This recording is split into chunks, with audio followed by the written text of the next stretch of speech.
Pour parler de classement de stock, nous allons citer les différents classements de stock.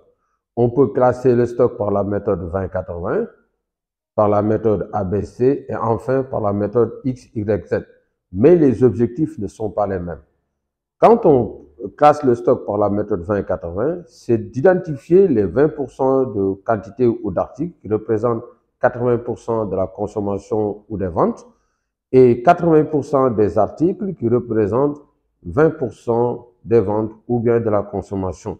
Mais comme on a dit, un enfant assis sur les épaules d'un géant va plus loin que ce dernier. C'est à partir de la méthode 20-80 que Wilfredo Pareto a mis en place la méthode ABC, c'est-à-dire les 20% d'articles représentent 80% de la consommation ou bien des ventes et les 30% d'articles représentent 15% de la consommation ou des ventes et enfin les 50% d'articles qui représentent 5%, n'est-ce pas, de la consommation ou des ventes.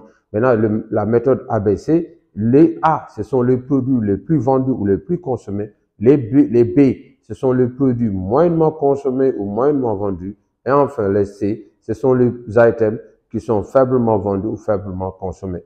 On peut évoluer à partir de cette méthode ABC pour aller vers la méthode XYZ qui permet de déterminer la stabilité de l'item en mettant l'accent sur le coefficient de variation qui est égal à l'écart type divisé par la moyenne. C'est-à-dire si le coefficient de variation est très faible, c'est-à-dire entre 0 et 10%, ça veut dire que cet item-là est stable. Maintenant, si c'est entre 10% et 25%, on dit que c'est un item qui est volatile. Et enfin, lorsque le coefficient de variation est supérieur à 25%, on parle d'un item qui est très volatile.